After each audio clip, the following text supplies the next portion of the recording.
While China rises to rival the United States, our own people hardly inspire much confidence. To cope with modern life, more and more Americans are making use of emotional support animals. Not all are dogs or cats. That's probably a good thing. Some are spiders or monkeys. One man has an emotional support alligator called Wally. Wally is my emotional support alligator for my home use and stuff, but we are invited everywhere.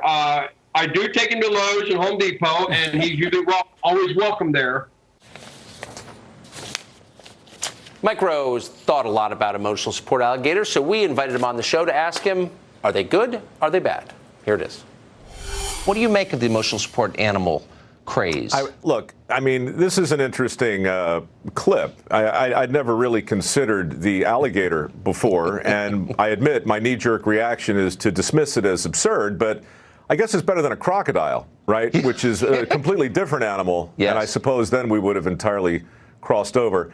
Of course it's crazy, except for the fact that it's not always crazy. So if we have our typical binary choice of crazy, not crazy, I'm going to wind up saying something that loses me however many fans I might have left. So all I can tell you, in my world, I love my dog. I've never traveled with my dog anywhere. And I do not begrudge people who travel with their pets, but I was the first thing that I was invited to do when I adopted my little dog was to get one of those service tags. And I said, well, I don't need a service tag. And I was told very specifically, by a veterinarian, by the way, it's so simple. Just go ahead and apply. They can't turn you down. So if we're in a world where anybody can get any tag for any creature to thereby allow them to legally accompany them anywhere, well, then I would simply refer to you that classic line in Ghostbusters, I think, where dogs and cats are living together. Now, I should just say in full disclosure, I know a woman who I may be married to who has brought a Springer Spaniel on airplanes because it's a great dog, honestly.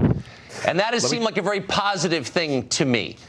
But I wonder, does it tell us something about people's lack of human contact that this is as widespread as it is? I think it tells us everything about people's lack of human contact and our increasing lack of empathy, but also our increasing level of expectations and righteousness. All of this collides in a way that's really difficult to understand, but I'll leave you with this.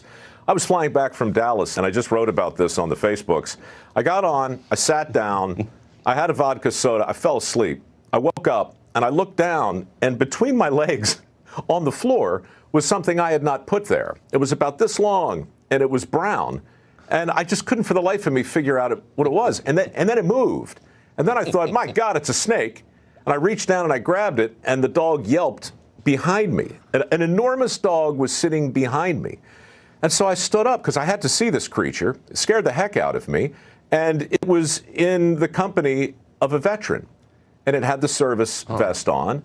And so I sit down and I talk to this guy for about 20 minutes and get his whole story, which include must-visit destinations like Fallujah and all these places. And suddenly, you know, I don't know what to think, Tucker. I went from outraged, frightened, the size of this animal on a plane, what's going on, to thank you for your service. That's a good dog. Tail scared the hell out of me, but still, you know, we got to figure it out, and there's not going to be a playbook that makes sense in every situation. I love having my mind changed like that. Amen. I'm totally for that. Mike Rowe, great to see you as always. You are the great moral arbiter. Feet. Better than Solomon. Listen, I'm just as God made me, Tucker. I don't know what to tell you. Well, that's as good as it's going to get. Thanks, Mike. See you. See you.